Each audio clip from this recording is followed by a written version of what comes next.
Piece party के राष्ट्रीय अध्यक्ष डॉक्टर अयूब शुक्रवार 24 अक्टूबर को जेल से रिहा हुए। दरअसल डॉक्टर अयूब द्वारा ईद के मौके पर एक उर्दू अखबार में विज्ञापन दिया गया था, जिसके बाद उनके ऊपर एनएसए की कार्रवाई की गई थी। जांच कर रही एडवाइजरी कमेटी ने उनके ऊपर लगाए गए एनएसए के आरोपों को गलत पाया और डॉक्टर अयूब को जमानत पर रिहा किया गया, जिसके बाद डॉक्टर अयूब ने सत्तासीन सरकार को सांप्रदायिक बताते हुए बदले की भावना से कार्रवाई करने वाली सरकार बताया। साथ ही साथ उन्होंने यह भी कहा कि असदुद्दीन ओवैसी और बीजेपी दोनों एक ही सिक्के के पहलू हैं। हमारे संवाददाता ने डॉक्टर अयूब से उनकी रिहाई के मौके पर खास बातचीत की। ईद के मौके पर पीस पार्टी के राष्ट्रीय अध्यक्ष डॉक्टर अयूब द्वारा एक उर्दू अखबार में विज्ञापन दिया गया, जिस पर सरकार ने संज्ञान लेकर डॉक्टर अयूब के ऊपर एनएसए लगाया। डॉक्टर अयूब काफी दिनों से जेल में बंद थे, आज ही वो रिहा होकर आए हैं, हमारे साथ मौजूद हैं, उनसे बात करेंगे। सर, एनएसए लगाया गया था आपके ऊपर एक विज्ञापन को लेकर, क्या चीजें थी और क्या लगता है कि एनएसए जैसी कार्रवाई डॉक्टर अयूब जैसे इंसान पर क्यों? देखिए, आज की जो परिवेश है, सांप्रदायिक ताकतें ये सोचती हैं कि देश को सांप्रदायिक अधिकार पर अगर हम लोग बांट लें तो वो कामयाब हो जाएंगी। तो चाहे वो मुस्लिम समाज के पार्टियां हों, चाहे दूसरी समाज की पार्टियां हों, जो देश के बंटवारे पर, धर्म के आधार पर, जात के आधार पर जो बंटवारे में फायदा उठाती हैं, वो चाहती हैं कि देश जो हमेशा धर्म और जात के नाम पर बंटता रहे। ऐसी ही साजिश करने वालों उन्होंने एक देश की जनता को मुबारकबाद देने में हमें एनएसए लगाए और गंभीर धाराओं में हमें जेल भेजा। मैं पढ़ा लिखा इंसान हूं, देश के संविधान कानून को जानता हूं। 40 साल तक हमने जनता की सेवा की है। हमने कभी नहीं देखा कि कौन किस वर्ग का है, किस धर्म का है, किस जाति का है। हमारी यही मानसिकता है। पीस पार्टी मानवीय आधार पर काम करती है, मानवता के लिए काम करती है, देश के नागरिकों के लिए काम करती है, संविधान और कानून में विश्वास करने वाले लोगों के साथ सहयोग करती है। मगर ये किसी भी तरीके से जो सांप्रदायिक ताकतें हैं, उन्हें यह बर्दाश्त नहीं है कि ऐसी ताकतें जो समरसता वाली ताकतें हैं, जो राष्ट्रीय एकता में विश्वास रखती हैं, जो गंगा जमुनी तहजीब में विश्वास रखती हैं, वो नहीं चाहती कि वो कामयाब हों। और उन्होंने साजिश करके हमें बदनाम करने की कोशिश की। सरकार बनते ही हमें झूठे बलात्कार के मुकदमे में जेल भेजा। हमारे जब चुनाव होना था तो हमारे चरित्र हरण करने की कोशिश की। आज एनएसए लगा करके झूठे मुकदमे में डाल करके उन्होंने हमें राष्ट्रद्रोही कर बताने की साजिश की है, क्योंकि जो सांप्रदायिकता भड़का रहे हैं वही अपने को राष्ट्रभक्त कह रहे हैं। मैं समझता हूं कि पीस पार्टी उनकी इस साजिश को कामयाब नहीं होने देगी। मैं अपने रब का शुक्रगुजार हूं। हमारे संविधान और कानून और जो न्याय व्यवस्था है, मैं उसका शुक्रिया अदा करता हूं कि इसके रहते सांप्रदायिक ताकतों की साजिश, देश के बंटवारे की साजिश, देश में सांप्रदायिकता बढ़ाने की साजिश, ये कभी कामयाब नहीं होगी। आप लोग इसमें बहुत बड़े सहयोगी हैं। जानता हूं, मुझे विश्वास है कि देश का और समाज का कभी भला नहीं हो सकता जब देश को जातीय आधार पर बांटा जाए, सांप्रदायिक आधार पर बांटा जाए, तो कभी भला नहीं होगा। मैं आप सभी से अनुरोध करूंगा कि आप सभी लोग इसमें पीस पार्टी का सहयोग करें, ताकि देश में समरसता कायम हो, मानवीय मूल्यों पर काम करें और किसी के साथ वो धर्म के नाम पर, जात के नाम पर भेदभाव न हो, और इमरजेंसी जैसे हालात न हो कि जो ताकत में बैठे लोग हैं वह हिटलर जैसे काम करें, जो फिरौन जैसे काम करें, जो इमरजेंसी या घोषित इमरजेंसी लगा करके अपने प्रतिपक्षी लोगों पर। क्या लग रहा है इस समय घोषित इमरजेंसी लगी हुई है देश? बिल्कुल अघोषित इमरजेंसी है। अगर उनके पार्टी के लोग सांप्रदायिकता भड़काने का काम करते हैं, किसी धर्म के लोग अगर सांप्रदायिकता भड़काने की काम करते हैं, उस पर कोई कार्रवाई नहीं हो रही है। मगर जो मानवीय मूल्यों के आधार पर समरसता कायम का काम कर रहे हैं, उन्हें बदनाम करने की साजिश हो रही है। बार बार आप एक चीज को कह रहे हैं, बदनाम करने की साजिश हो रही है। सीए एनआरसी का विरोध भी आपने किया था। असदुद्दीन ओवैसी भी सीए एनआरसी का विरोध करते हैं। डॉक्टर अयूब निशाना क्यों है? क्या डॉक्टर अयूब को ज्यादा बड़ा खतरा मानती है जिस समय सरकार बैठी हुई है? डॉक्टर अयूब ही नहीं, जो भी समरसता में विश्वास करता है, हिंदू, मुसलमान, ईसाई, बुद्ध और जैन में फर्क नहीं करता, जो मानव मूल्यों पर विश्वास करता है, उसके साथ जितनी भी सांप्रदायिक ताकतें हैं, ओवैसी जी के साथ इतनी मेहरबानी क्यों है? वो तो खुल के भी क्या क्या बोलते हैं, सब टीवी में आप देखते रहते हैं, समाचार पत्रों में छपता है। फिर डॉक्टर अयूब के ऊपर एनएसए, ओवैसी जी के ऊपर मेहरबानी, आज तक कोई सीबीआई जांच नहीं, ईडी नहीं, क्या कहना चाहेंगे? आपको बता दूं कि हमारे पर बलात्कार का मुकदमा जो झूठा लागू हुआ था, मैं आपको फिर से उसी सवाल पे लेके आऊंगा। उसी का जवाब उसी प्रूफ के साथ दे रहा हूं ना। उसका हमारे पर बलात्कार का झूठा मुकदमा एमआईएम ने कराया था। एमआईएम ने झूठा मुकदमा कराया, यहां लखनऊ में कराया। यहां का कोई घटना नहीं है, हमसे कोई मामला नहीं है, झूठा मुकदमा कराया और भाजपा की सरकार आते ही हमें जेल में भेज दिया गया। तो क्या कहना चाहते हैं? B team? मैं बी टीम ए टीम नहीं जानता हूं, मैं तो दोनों के ए टीम के प्रतिस्पर्धा लगी हुए। अगर हिंदू मुसलमान में फर्क न हो तो ओवैसी जी को फायदा नहीं होगा, अगर हिंदू मुसलमान में लड़ाई न हो तो भाजपा को फायदा नहीं होगा। तो जो भी सांप्रदायिकता, ये नहीं मैं कहता कि एक वर्ग विशेष सांप्रदायिक है, इसमें हिंदू में भी है, मुसलमान में भी है, ईसाई में भी है, सिख में भी, जैन में, सभी धर्मों में ऐसे लोग हैं। मैं ये नहीं कहता कि किसी धर्म के लोग सभी लोग हैं, मुट्ठी भर लोग हैं जो किसी तरीके सांप्रदायिकता भला करके जो समरसता वाले लोग हों उनके थोड़े वक्त के लिए उन्हें बहका दे रहे हैं।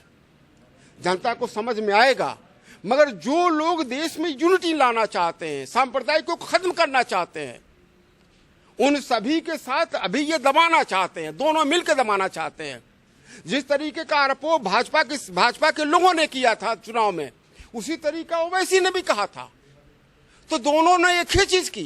हम तो ये कह दिया, हम तो सबूत के साथ दिए कि एमआईएम ने कहा था, एमआईएम ने प्रेस कॉन्फ्रेंस करके कहा था कि डॉक्टर अयूब जब तक जेल नहीं चले जाते एमआईएम का एक एक कार्यकर्ता उसके लिए संघर्ष करेगा। मैं तो ये दावे के साथ कर रहा हूं, अभी ऑलरेडी है। अगर आदित्यनाथ ने कहा कि बलात्कार का यह है चुनाव पूरे प्रचार में, तो वैसी ने भी वही बात कही। तो एक ने हमारे कश्ती पे सवार है, एक ही कश्ती पे सवार। मैं समझता हूं कि एक ही साजिश में दोनों लोग साजिश हैं। सांप्रदायिक ताकतें जो भी हैं वह एक ही साजिश में शामिल हैं, क्योंकि दोनों को उसी से फायदा होता है। एनएसए लगा, एडवाइजरी कमेटी की जांच यहाँ तक पहुंची, एनएसए हटाया गया। लगता है कि सरकार चाहे जिसकी भी हो, अभी भी संवैधानिक मूल्य और जो न्याय व्यवस्था है अभी भी जिंदा है और कार्य कर रही है। मैंने यही कहा, मुझे अपने रब पर भरोसा है। इस फैसले से ऊपर भी एक फैसला करने वाला है। इस दुनिया की न्याय व्यवस्था से ऊपर एक न्याय व्यवस्था करने वाला है, और देश का संविधान है जो गारंटी लेता है इस देश के सभी नागरिकों को न्याय दिलाने के लिए, सभी नागरिकों को उत्थान करने के लिए। देश का कानून है। कुछ लोग अगर देश की शासन व्यवस्था में बैठ जाते हैं, मगर उससे तोड़ मरोड़ करना चाहते हैं, उसका इस्तेमाल करना चाहते हैं, मगर हमारी देश की जो न्याय व्यवस्था है वो इतनी मजबूत है, संविधान इतना मजबूत है कि अपने साजिश में कभी कामयाब नहीं होंगे, मुझे पूरा विश्वास है। सवाल ये है, डॉक्टर कफील, डॉक्टर अयूब डॉक्टरों के पीछे क्यों पड़े हैं? डॉक्टरों के पीछे नहीं है, ये साजिश है कि जो देश के लिए काम कर रहा है, अगर खास विशेष वर्ग का कोई बड़ा आदमी है, अगर उन्हें दबा दें तो सभी आम लोगों को दबा देंगे। ये साजिश का एक हिस्सा है। अगर किसी आप राजा को मार दो, किसी सिपा सालार को मार दो, तो फौज अपने आप मनोबल टूट जाता है। तो ये साजिश कर रहे हैं कि डॉक्टर अयूब को कमजोर कर दो, तोड़ दो, ताकि पीस पार्टी के लोग डर जाएं। मगर डॉक्टर अयूब तो हाथ पर लेकर के आया, जिंदगी लेकर के आया है। जनता को इंसाफ दिलाने के लिए बिल्कुल तैयार है। जिस तरीके से कानून व्यवस्था चल रही है, हाथरस, बलरामपुर, लखनऊ, हर जगह सारी पार्टियों को लोग सड़कों पे उतरे, पीस पार्टी कहीं ना कहीं नदारद रही। क्या लगता है कि राष्ट्रीय अध्यक्ष जेल में थे तो कार्यकर्ता जो है बैठ गए? फिर सबसे पहले अगर ज्ञापन दिया है पूरे प्रदेश में, अगर पूरे प्रदेश में, चाहे वो किसानों का मुद्दा हो और चाहे वो हाथरस का बलात्कार कांड हो, अगर इस देश पर पूरे देश में सबसे पहले अगर ज्ञापन दिया है तो पीस पार्टी ने दिया है, पूरे प्रदेश में दिया है, पूरे देश में दिया है। मगर इसमें आप सभी का सहयोग होंगे तो जनता भी देखेगी। मगर मैं ये कहना चाहता हूं कि चाहे वह किसानों का मुद्दा हो और चाहे वो बलात्कार का हाथरस का मुद्दा हो, पीस पार्टी ने सबसे पहले ज्ञापन दिया है। जितने जन विरोधी नीतियां हैं, सरकार की नीतियां हैं, उसके खिलाफ अगर हम विरोध न करते तो शायद हमारे पर एनएसए न लगता। अगर हम सरकार के इशारे से वे काम करते तो शायद हम जेल में न जाते। अगर सरकार के इशारे पर सांप्रदायिक ताकतों से हम डर जाते तो शायद बलात्कार में न जाते, शायद एनएसए में न जाते। इसी का नतीजा है। अब डॉक्टर अयूब बाहर आ गए हैं, विधानसभा के उपचुनाव होने वाले हैं, 8 सीटों पर उपचुनाव हैं। क्या लगता है कि समर्थन तो देना ही पड़ेगा, किसी ना किसी को, हर पार्टी देती है। अभी तक आप प्रेस कॉन्फ्रेंस भी कर रहे थे, यही कहते कि न समर्थन देंगे न लेंगे, तो क्या एकदम न्यूट्रल रहेंगे उपचुनाव में? नहीं, हमने ये कहा कि पीस पार्टी समर्थन देने और लेने में विश्वास करती है। पीस पार्टी 2008 से किसी पार्टी को समर्थन नहीं देती, समझौता करती, समर्थन देती है, लेती है। चूंकि इस चुनाव में हम हिस्सा नहीं ले रहे हैं तो हम अगले चुनाव की तैयारी में लगे हुए हैं। जब पीस पार्टी लड़ेगी, अगर कोई पार्टी हमसे समर्थन लेना चाहेगी, समर्थन देना चाहती तो उससे हम सहयोग करते हैं। हम समर्पण नहीं करते, हम सहयोग करते हैं। केंद्र के बड़े नेता हैं, कहा है अभी तक तो कोरोना चल रहा था, लेकिन अब सीए एनआरसी पे फिर से बात होगी, लागू किया जाएगा। मैं नेताओं की बात नहीं करता, कोई एक नेता कोई बात नहीं करता है। मैं समझता हूं कि पॉलिसी का मैटर है। क्यों लगता है इस समय, क्यों बिहार में चुनाव चल रहे हैं? नहीं, यही तो मैंने चुनाव चल रहे हैं, पहले दिन से मैं कह रहा हूं कि उन सारी सांप्रदायिक मुद्दों को तभी उठाया जाएगा जब देश में चुनाव होगा। हिंदुस्तान पाकिस्तान का तभी उठाया जाएगा, तभी बम गिरेगा, तभी सर्जिकल स्ट्राइक होगी जब चुनाव होगा। महबूबा मुफ्ती को बाहर कर दिया है, ये भी चुनाव का असर है? नहीं, चुनाव का असर नहीं है। जब प्रेस कॉन्फ्रेंस कर रहे महबूबा मुफ्ती, जम्मू कश्मीर का पुराना झंडा उनकी टेबल पे था, क्या लगता है भी चुनाव का असर? नहीं, चुनाव का असर नहीं है, उनको करा दिया। ये तो हमारी न्याय व्यवस्था का असर है। सुप्रीम कोर्ट में पूछी सरकार, क्यों सुप्रीम कोर्ट सरकार से पूछा कि आखिर उन्हें क्यों अंदर किए हो, तो न्याय व्यवस्था का, हमारा न्याय व्यवस्था है। जेल से आने के बाद अब रणनीति फिर से तैयार हो गई है, आगे के लिए कैसे संघर्ष करना है? हमारी जिंदगी समर्पित है। मुझे विश्वास है कि देश हित में और देश के लिए हम काम करेंगे, जनता को न्याय दिलाने के लिए पूरी तरीके से हम काम करेंगे। और हमने अपना पूरा लाइफ, बची हुई लाइफ हमने समर्पित कर दिया है। तो ये थे मेरे साथ पीस पार्टी के राष्ट्रीय अध्यक्ष डॉक्टर अयूब, जो आज ही जेल से छूट के आए हैं, रिहा हो के आए हैं। एनएसए का आरोप था, उससे निजात मिली है। डॉक्टर अयूब का कहना है कि इनका पूरा भरोसा है देश के संविधान में, न्याय व्यवस्था में। साथ ही साथ उन्होंने कहा कि सांप्रदायिक ताकतें जो हैं वो कहीं ना कहीं घबरा रही हैं समरसता वाले लोगों से, इसलिए बार बार इस तरीके की कार्रवाइयाँ, चाहे वो रेप का आरोप हो, चाहे वो एनएसए लगाना हो, डॉक्टर अयूब जैसे लोगों पर लग रहे हैं।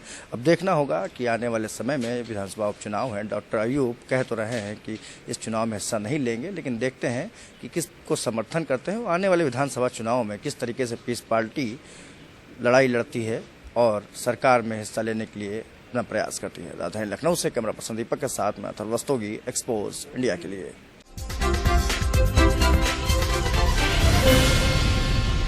Hi guys, this is Alia Bhatt. You're watching Expose India. Keep watching.